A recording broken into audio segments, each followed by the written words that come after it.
Ok, donc du coup, ce que je veux juste vous expliquer avant qu'on se quitte, c'est comment faire union find et pourquoi est-ce qu'il faut cette structure qui a l'air compliquée, mais qui en fait l'est pas tant que ça, et c'est ça que je veux un peu démystifier avec vous, que je vous ai proposé, qui utilise 3 tableaux pour faire l'union find. Alors, l'union find, si vous vous rappelez, le problème, c'est que moi, je veux faire 2 choses. Je pars d'une collection d'éléments, d'accord, qui sont tout seuls, chacun, dans leur partition. Et moi, ce que je veux faire à chaque fois, c'est les regrouper. Pour avoir, à chaque instant, j'ai une partition. Donc là, par exemple, lui, il est tout seul, eux, ils sont ensemble. Et à chaque fois, je veux faire 2 opérations. Je veux faire find, c'est-à-dire que je vous donne un U, et je veux savoir dans quelle composante il est. Okay, donc là, par exemple, c'est pas un super exemple, parce qu'il est tout seul. Je vais prendre un U ici. Je veux savoir dans quelle composante il est. Donc ça, on va dire c'est la composante numéro 3. Ça, c'est la composante numéro 5. Chacune des composantes a un identifiant. Okay, ça peut être des nombres pairs aussi. Donc, par exemple, find de U, vous devez répondre 3. Okay, je vais faire des opérations find et des opérations union. Et l'opération union, c'est une opération de update, de mise à jour de la structure de données. Et union, c'est juste que je vous dis, je veux l'union de, par exemple, la composante 5 et la composante 1. Ce que vous devez faire, c'est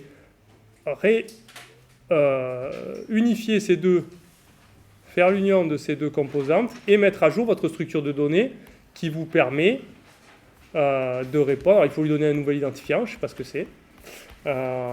Qui vous permet de répondre aux requêtes de find. Donc ça, c'est les requêtes de consultation, on va dire. Ça, c'est les requêtes de mise à jour. Okay, donc je veux une structure de données qui fasse ça. Bon. Moi, elle est toute trouvée, la structure de données. Je ne veux pas faire un truc compliqué. Et je sais faire un truc super efficace. Pour faire le find, ce qu'il me faut, le top, c'est un tableau. Je fais un tableau, donc on va dire que mes éléments, là, U, tout ça, ils sont indicés de 0 à n-1, comme on fait d'habitude, nous, par exemple, avec nos histoires de graphes, avec les sommets. Donc, ils sont indicés de 0 à n-1, et quand je vais faire un find, j'ai qu'à aller lire le tableau. Donc là, dans le tableau, ce que j'écris, alors j'aimerais bien reprendre les mêmes notations que dans l'énoncé. Il n'y a pas de notation dans l'énoncé. Ok. Donc, je vais appeler comment ? Je vais l'appeler groupe. Groupe, c'est le tableau qui, étant donné un élément, me dit le groupe auquel il appartient. D'accord ? Donc moi, là-dedans, je vais stocker groupe de U, qui est l'identifiant du groupe de U. Donc là, par exemple, dans l'exemple que j'avais pris, le groupe de U, c'était 3. Donc ici, il y aura écrit 3. Okay, super, voilà, je l'ai ma structure. Un bête tableau. Pas besoin de 3 tableaux comme c'est écrit dans l'énoncé. Oui, mais ça, c'est super efficace, temps constant pour find, mais on a aussi à la mettre à jour, cette structure. Et là, si je garde que ça, pour la mettre à jour, je vais faire quoi ? Si vous vous rappelez, je vous ai dit dans le cours que pour la mettre à jour, là, quand je fais l'union de 2 trucs, ce qui va faire que c'est efficace, donc, dit autrement, ce que je dois faire, c'est, quand je fais l'union de mes 2 composantes, là, je dois prendre une des composantes, et les sommets d'une des composantes et changer leur identifiant. Donc par exemple ici, c'était, je ne sais plus ce que j'avais mis, 5 et 1 je crois. Okay. Je peux dire que tous ceux qui ont 5, donc là l'identifiant que je vais garder, je décide que c'est 1. Parce que c'est pas bien. Donc tous ceux qui ont 5, il y en a 2 qui ont 5, je les cherche, je les trouve et je remplace, je leur dis maintenant c'est 1. Voilà la mise à jour. Le problème, c'est que pour faire ça, déjà, il faut que je trouve tous les mecs qui ont 5. Donc si je fais un parcours de mon tableau, ça va me coûter grand taux de n. Okay, ça, je ne veux pas. Je vous avais dit, on peut obtenir des performances bonnes si on est capable de faire les opérations d'union en temps proportionnel à la taille de la plus petite des 2 composantes qui s'unifient. Donc là, en l'occurrence, je voudrais le faire en taille proportionnelle à la petite composante de 1.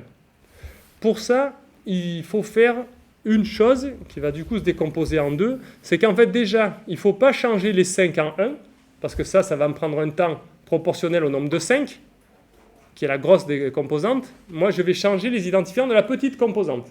D'accord ? Donc ce que je vais faire, c'est pas changer les 5 en 1. Non, non, non.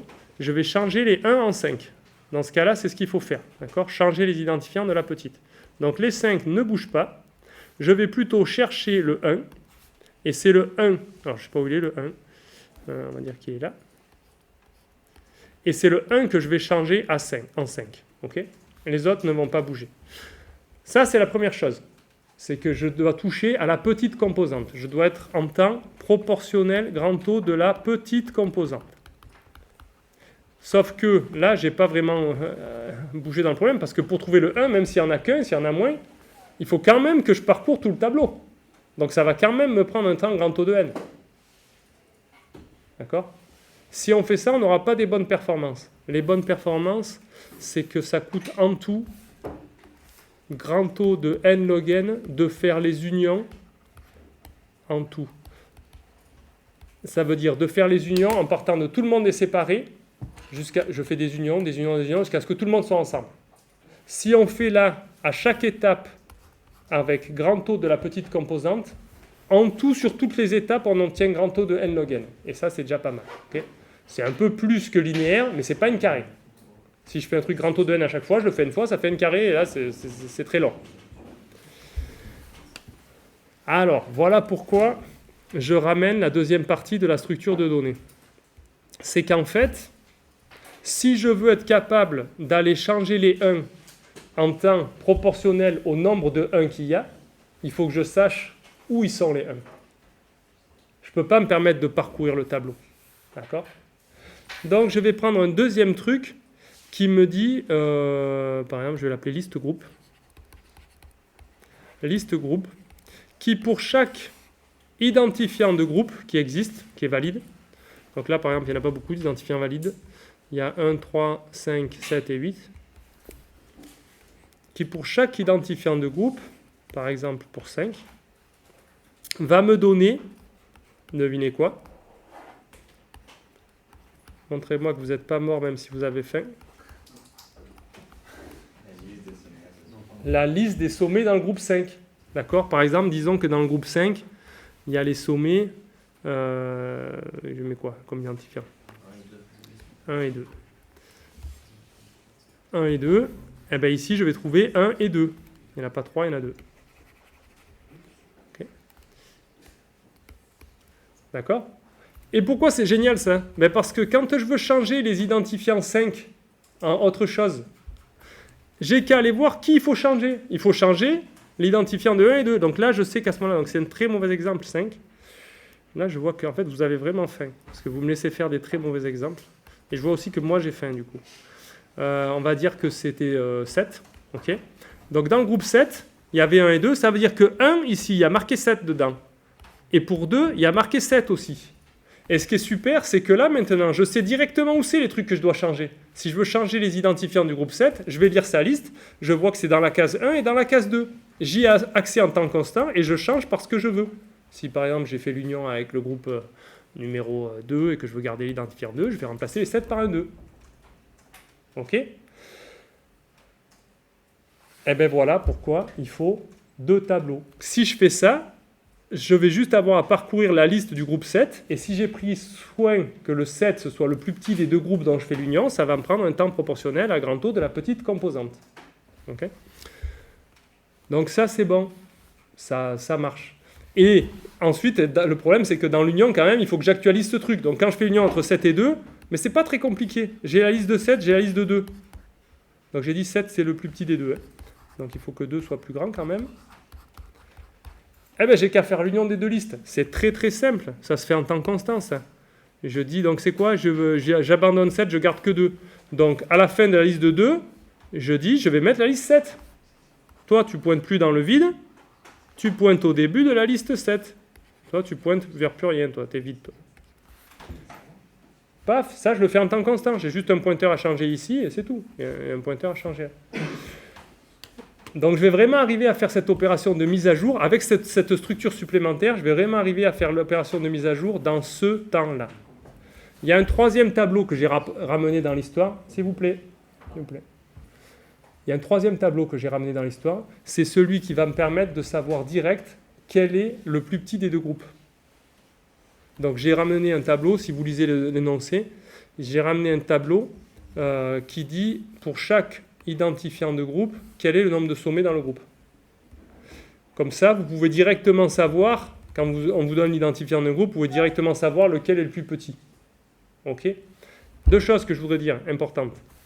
C'est que là, ce tableau, il est entièrement utile. Dans toutes les cases, il y a une information utile. Dans celui-là, non. Parce que celui-là, il y a des informations utiles que dans les groupes, que dans les identifiants de groupes courants. Or, au fur et à mesure que je fais des unions, il y en a de moins en moins des identifiants valides. Okay ? Donc en fait, là, il y a des cases où il y a une information bidon. Par exemple, on peut mettre un -1. D'accord ? C'est pour tous les groupes qui n'existent plus. Si par exemple, il n'y a aucun groupe qui a l'identifiant 11, dans la case 11, je vais mettre -1. Et l'information valide, celle qui contient vraiment une vraie liste, ou là, c'est pas -1, pardon. Là, je mets des listes, donc je vais mettre liste vide. Okay ?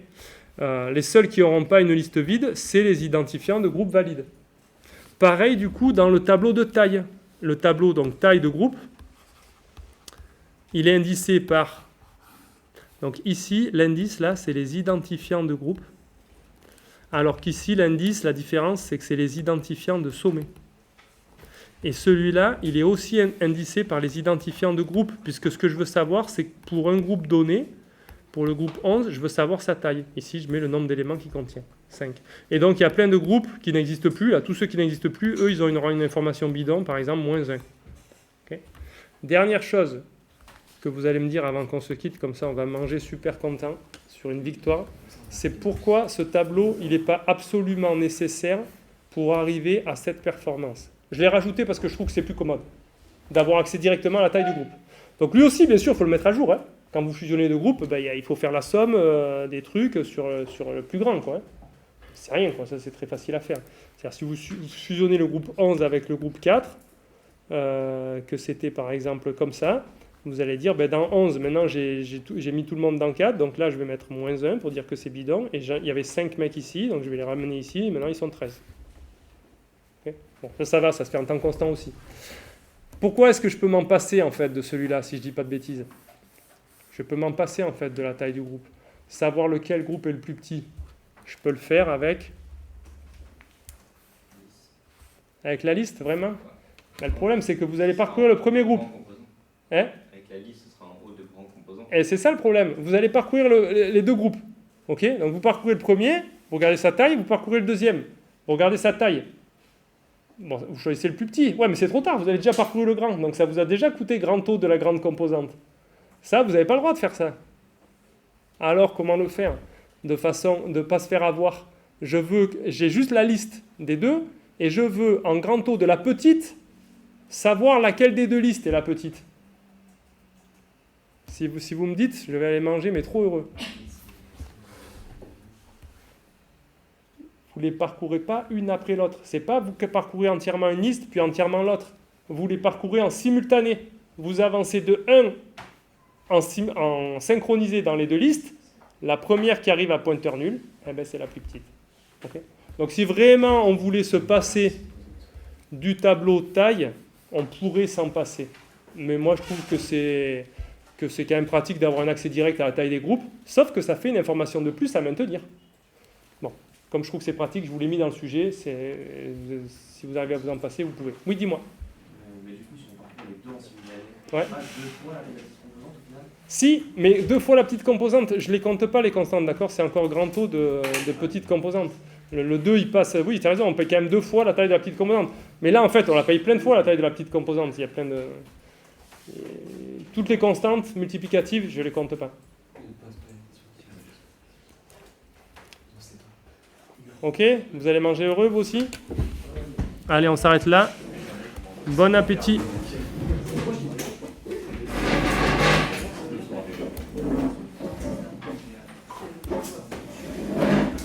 Attends, je fais le truc de sauver parce que sinon je vais faire la bêtise. Ouais.